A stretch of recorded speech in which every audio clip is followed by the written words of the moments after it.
मुरली अमृत की धारा है धारा, जो देती दुखों से किनारा।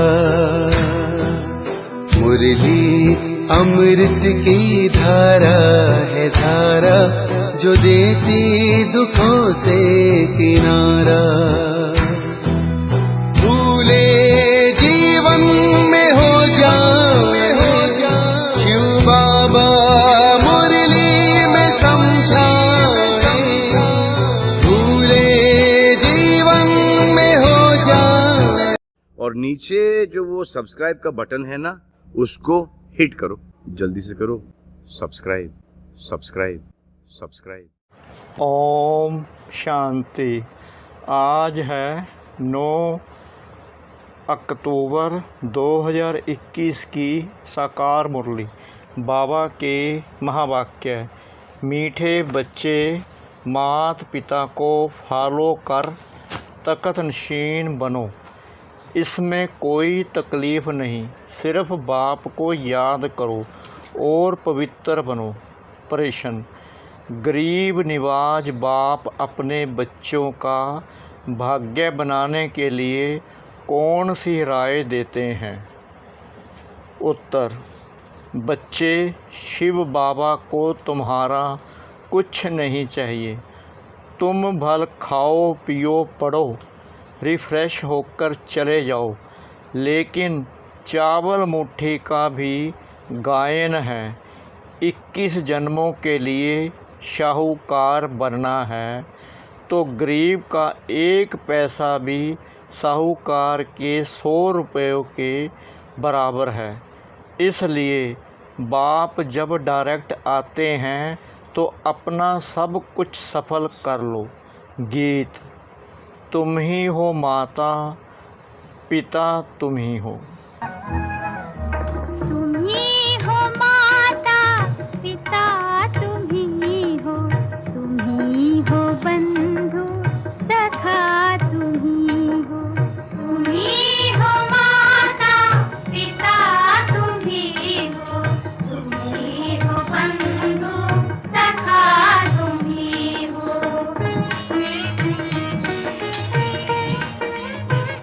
ओम शांति। गीत का अर्थ तो बच्चों ने समझा। यह भल पुकारते हैं परंतु समझते नहीं हैं। तुम जानते हो वह हमारा बाप है। वास्तव में सिर्फ वह तुम्हारा बाप नहीं, लेकिन सबका बाप है। यह भी समझने का है, जो भी सभी आत्माएं हैं उन सभी का बाप परमात्मा जरूर है। बाबा बाबा कहने से वर्षा जरूर याद आता है। बाप को याद करने से ही विक्रम विनाश होंगे। बाप बच्चों को कहते हैं, तुम्हारी आत्मा पतित बनी हुई है, अब उनको पावन बनाना है। सभी का बाबा है तो बच्चे जरूर निर्विकारी होने चाहिए। कोई समय सब निर्विकारी थे। बाप खुद समझाते हैं, जब श्री लक्ष्मी नारायण का राज्य था तब सब निर्विकारी थे। इतनी सब जो मनुष्य आत्माएं देखते हो वह भी निर्विकारी होगी, क्योंकि शरीर तो विनाश हो जाएगा। बाकी आत्माएं जाकर निराकारी दुनिया में रहती हैं। वहाँ विकार का तो नाम निशान नहीं। शरीर ही नहीं है, वहाँ से ही सब आत्माएं आती हैं इस दुनिया में पाठ बजाने। पहले पहले भारतवासी आते हैं। भारत में पहले पहले इन लक्ष्मी नारायण का राज्य था, तो और सब धर्म वाले निराकारी दुनिया में थे। इस समय सब साकारी दुनिया में हैं। अभी बाप तुम बच्चों को निर्विकारी बनाते हैं, निर्विकारी देवी देवता बनाने के लिए। जब तुम देवी देवता बन जाते हो तब तुम्हारे लिए ज़रूर नई दुनिया चाहिए, पुरानी दुनिया ख़त्म होनी चाहिए। शास्त्रों में महाभारत लड़ाई भी दिखाई हुई है, दिखाते हैं। बाकी 5 पांडव रहे, वह भी पहाड़ पर गल गए, कोई नहीं बचा। अच्छा, इतनी सब आत्माएं कहाँ गई? आत्मा तो विनाश को पाती नहीं, तो कहेंगे निराकारी निर्विकारी दुनिया में गई। बाप विकारी दुनिया से निराकारी निर्विकारी दुनिया में ले जाते हैं। तुम जानते हो, बाप से तो ज़रूर वर्षा मिलना चाहिए। अभी दुख बढ़ गया है, इस समय हमको सुख शांति दोनों चाहिए। भगवान से सब मांगते हैं, हे भगवान हमको सुख दो, शांति दो। हर एक मनुष्य पुरुषार्थ करता ही है धन के लिए।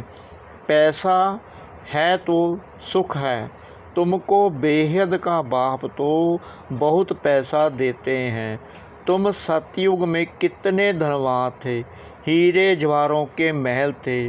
तुम बच्चे जानते हो, हम बेहद के बाप से बेहद स्वर्ग का वर्षा लेने आए हैं। सारी दुनिया तो नहीं आएगी, बाप भारत में ही आते हैं। भारतवासी ही इस समय नरकवासी हैं, फिर स्वर्गवासी बाप बनाते हैं। भक्ति में दुख के कारण बाप को जन्म जन्मांतर याद किया है। हे परमपिता परमात्मा, हे कल्याणकारी दुख हरता सुख करता बाबा, उनको याद करते हैं तो ज़रूर वह आता भी होगा। ऐसे ही मुफ्त में थोड़ी याद करते हैं। समझते हैं भगवान बाप आकर भक्तों को फल देगा, सो तो सभी को देगा ना। बाबा तो सबका है ना। तुम जानते हो, हम सुख धाम में जाएंगे, बाकी सब शांति धाम में जाएंगे। जब सुख धाम में है तो सुख शांति सारी सृष्टि पर रहता है। बाप का तो बच्चों पर लब रहता है ना, और फिर बच्चों का भी माँ बाप पर प्यार रहता है। यह भी गाते हैं, तुम मात पिता जिस्मानी मात पिता होते हुए भी गाते हैं, तुम मात पिता तुम्हारी कृपा से सुख गनेरे लौकिक माँ बाप के लिए। तो ऐसे नहीं गाते हैं, बल वह भी बच्चों को संभालते हैं, मेहनत करते हैं, वर्षा देते हैं, सगाई कराते हैं, फिर भी सुख गनेरे पारलौकिक माता पिता ही देते हैं। अभी तुम हो ईश्वरीय धर्म के बच्चे, वह सब हैं आसुरी धर्म के बच्चे। सतयुग में कभी कोई धर्म के बच्चे नहीं करते हैं, वहाँ तो सुख ही सुख है, दुख का नाम निशान नहीं। बाप कहते हैं, मैं आया हूँ 21 पीढ़ी के लिए तुमको स्वर्ग के सुख घनेरे देने। अभी तुम जानते हो, बेहद के बाप से हम स्वर्ग के घनेरे सुख पा रहे हैं। यह दुख के सब बंधन खलास हो जाएंगे। सतयुग में है सुख का संबंध, कलयुग में है दुख का बंधन। बाप सुख के संबंध में ले जाते हैं, उनको कहा ही जाता है दुख हरता सुख करता। बाप आकर बच्चों की सेवा करते हैं। बाप कहते हैं, हम ओबीडिएंट सर्वेंट हैं, तुमने मुझे आधा कल्प याद किया है। हे बाबा, आकर हमको सुख घनेरे दो। अब मैं आया हूँ देने, तो फिर श्रीमत पर चलना है। यह मृत्युलोक सब खत्म हो जाने वाला है, अमर लोक स्थापन होता है। अमरपुरी में जाने के लिए अमरनाथ बाबा से तुम अमर कथा सुनते हो। वहाँ तो कोई मरते नहीं, मुख से कभी ऐसे नहीं कहेंगे फलाना मर गया। आत्मा कहती है हम यह जड़ जड़ी भूत शरीर छोड़कर नया लेता हूँ। वह तो अच्छा हुआ ना, वहाँ कोई बीमारी आदि होती नहीं, मृत्यु लोक का नाम नहीं। मैं आया हूँ तुमको अमरपुरी का मालिक बनाने। वहाँ जब तुम राज्य करेंगे तो मृत्यु लोक का कुछ भी याद नहीं पड़ेगा। नीचे उतरते उतरते हम क्या बनेंगे वह भी मालूम नहीं रहता। नहीं तो सुख ही उड़ जाए। यहाँ तो तुमको सारा चक्कर बुद्धि में रखना है। बरोबर स्वर्ग था, अब नरक है। तब तो बाप को बुलाते हैं।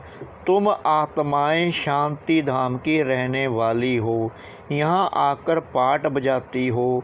यहाँ से तुम संस्कार ले जाएंगे घर, फिर वहाँ से आकर नया शरीर धारण कर राज्य करेंगे। अभी तुमको निराकारी, आकारी और साकारी दुनिया का समाचार सुनाते हैं। सतयुग में थोड़ी यह पता पड़ेगा, वहाँ तो सिर्फ राज्य करेंगे। ड्रामा को अभी तुम जानते हो, तुम्हारी आत्मा जानती है। सतयुग के लिए हम पुरुषार्थ कर रहे हैं। स्वर्ग में चलने लायक जरूर बनेंगे। अपना भी कल्याण और दूसरों का भी कल्याण करेंगे। फिर उन्हों की आशीर्वाद तुम्हारे सिर पर आती रहेगी। तुम्हारा प्लान देखो कैसा है। इस समय सभी का अपना अपना प्लान है। बाप का भी प्लान है। वो लोग डैम्स आदि बनाते हैं तो बिजली आदि पर कितने करोड़े रुपए खर्चा करते हैं। बाप समझाते हैं अब वह सब है आसुरी प्लान, हमारा है ईश्वरीय प्लान। अब किसका प्लान विजय को पाएगा, वह तो आपस में ही लड़ पड़ेंगे। सभी का प्लान मिट्टी में मिल जाएगा। वो कोई स्वर्ग की स्थापना तो नहीं करते हैं। वो जो कुछ करते हैं दुख के लिए। बाप का तो प्लान है स्वर्ग बनाने का। नरकवासी मनुष्य नरक में ही रहने के लिए प्लान बनाते हैं। बाबा का प्लान स्वर्ग बनाने का चल रहा है, तो तुमको कितनी ना खुशी होनी चाहिए। गाते भी हो तुम्हारी कृपा ते सुख गनेरे, वह तो पुरुषार्थ कर लेना है ना। बाप कहते हैं जो चाहिए सो लो, चाहे विश्व के मालिक राजा रानी बनो, चाहे फिर दास दासी बनो। जितना पुरुषार्थ करेंगे, बाप सिर्फ कहते हैं एक तो पवित्र बनो और हर एक को बाप का परिचय देते रहो। अलफ को याद करो तो बेबादशाही तुम्हारी। बाप को याद करने में ही माया बहुत बिगड़ डालती है, बुद्धि योग तोड़ देती है। बाप कहते हैं जितना मुझे याद करेंगे तो पाप भी भस्म होंगे और ऊंच पद भी पाएंगे। इसलिए भारत का प्राचीन योग मशहूर है। बाप को लिबरेटर भी कहते हैं। 21 जन्म के लिए बाप तुम्हें दुख से लिबरेट करते हैं। भारतवासी सुख धाम में होंगे, बाकी सब शांति धाम में होंगे। निराकारी दुनिया और साकारी दुनिया का प्लान दिखाने से झट समझ जाएंगे और धर्म वाले स्वर्ग में आ ना सकें। स्वर्ग में तो है ही देवी देवताएं। यह ड्रामा की नॉलेज बाप के सिवाय कोई समझा ना सके। बच्चे आते ही हैं बाप से बरसा लेने। सुख घनेरे तो है ही सतयुग में। बाद में रावण राज्य होता है, उसमें होते हैं दुख घनेरे। अभी तुम समझते हो बाबा हमको सच्ची सच्ची कथा सुनाकर अमरलोक में जाने लायक बनाते हैं। अभी ऐसे कर्म करते हो तब तो 21 जन्म के लिए धनवान बनते हो। कहते भी हैं धनवान भव पुत्रवान भव। वहाँ एक बच्चा एक बच्ची तुमको जरूर होंगे। आयुष्मान भव, तुम्हारी आयु भी 150 वर्ष होगी। अकाले मृत्यु कभी होता नहीं, यह बाप ही समझाते हैं। तुम आधा कल्प हमको पुकारते आए हो, सन्यासी ऐसे कहेंगे क्या? वह क्या जाने बाप कितना प्यार से बैठ समझाते हैं। बच्चे, यह एक जन्म अगर पावन बनेंगे तो 21 जन्म पावन दुनिया के मालिक बनेंगे। पवित्रता में तो सुख है ना। तुम पवित्र देवी धर्म वाले थे, अब अपवित्र बन दुख में आए हो। स्वर्ग में निराकारी थे, अभी विकारी बनने से नरक में दुखी हुए हो। बाप तो पुरुषार्थ कराएंगे ना। स्वर्ग के महाराजा महारानी बनो। तुम्हारे बाबा मम्मा बनते हैं ना, तो तुम भी पुरुषार्थ करो। इसमें मूंझने की कोई बात ही नहीं। बाप तो किसको पाम पढ़ने भी नहीं देते। बाप समझाते हैं हमने तुमको सोने हीरे के महल दिए, स्वर्ग का मालिक बनाया, फिर आधा कल्प तुम भक्ति मार्ग में माथा घिसाते आए, पैसा भी देते आए। वह सोने हीरे के महल सब कहाँ गए? तुम स्वर्ग से उतरते उतरते नरक में आकर पड़े हो। अब तुमको फिर स्वर्ग में ले जाता हूँ। तुमको कोई तकलीफ़ नहीं देता हूँ, सिर्फ मुझे याद करो और पवित्र बनो। भले एक पैसा भी ना दो, खाओ पियो पढ़ो, रिफ्रेश हो चले जाओ। बाबा तो सिर्फ पढ़ाते हैं, पढ़ाई का पैसा कुछ नहीं लेते हैं। कहते हैं बाबा हम देंगे ज़रूर, नहीं तो वहाँ महल आदि कैसे मिलेंगे। भक्ति मार्ग में भी तुम ईश्वर अर्थदान गरीबों को देते थे, फल भी ईश्वर देगा, गरीब थोड़ी देगा, परंतु वह मिलता है एक जन्म लिए। अब तो बाबा आप डायरेक्ट आए हो, हम यह थोड़े पैसे देते हैं, आप हमको 21 जन्म के लिए स्वर्ग में देना। बाप सबको साहूकार बना देते हैं।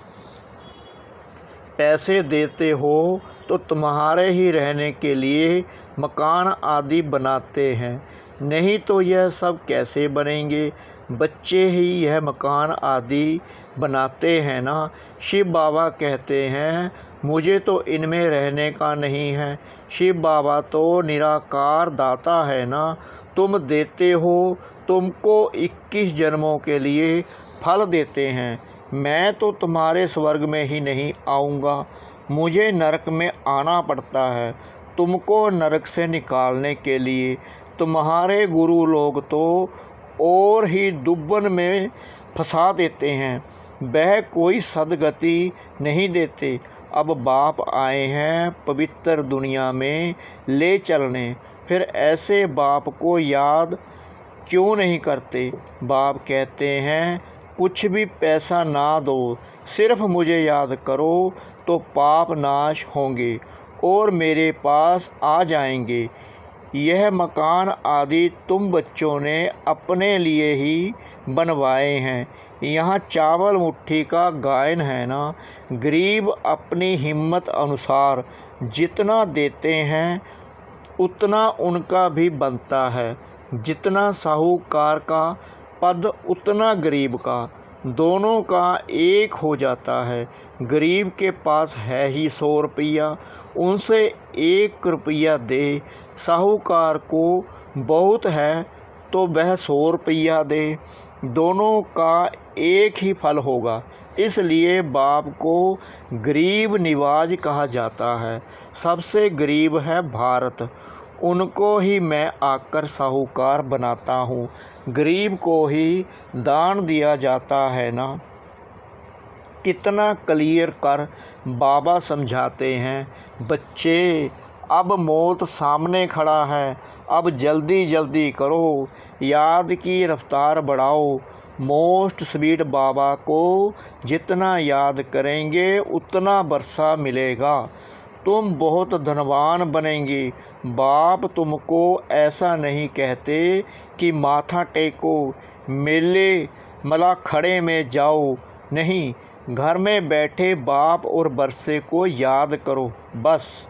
बाप है बिंदी, उनको परमपिता परमात्मा कहा जाता है, सुप्रीम सोल, सबसे ऊंच ते ऊंच है। बाप कहते हैं मैं भी बिंदी हूँ, तुम भी बिंदी हो, सिर्फ भक्ति मार्ग के लिए मेरा बड़ा रूप बनाकर रखा है, नहीं तो बिंदी की पूजा कैसे करें। उनको कहते भी हैं शिव बाबा। किसने कहा?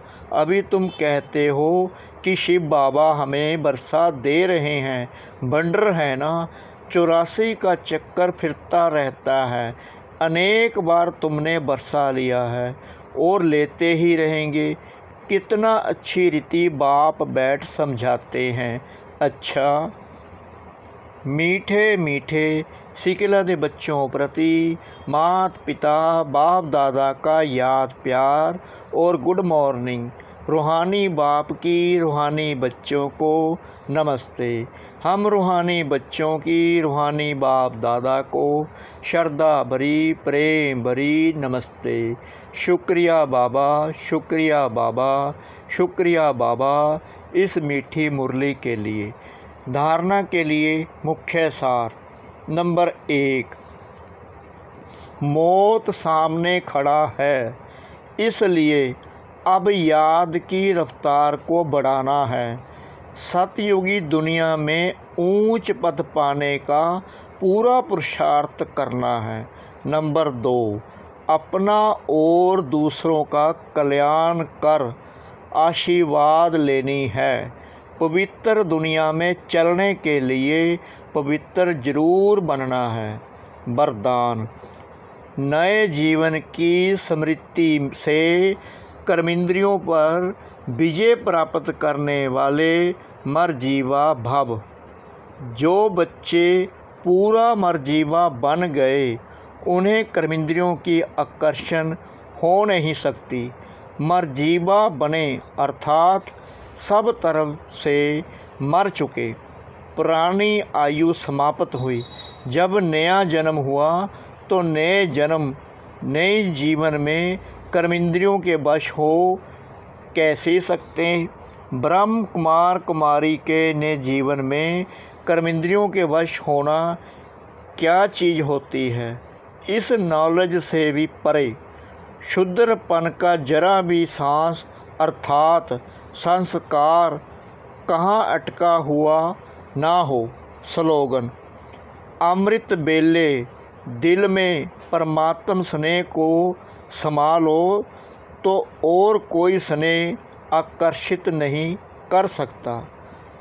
अमृत बेले दिल में परमात्म स्नेह को समा लो तो और कोई स्नेह आकर्षित नहीं कर सकता।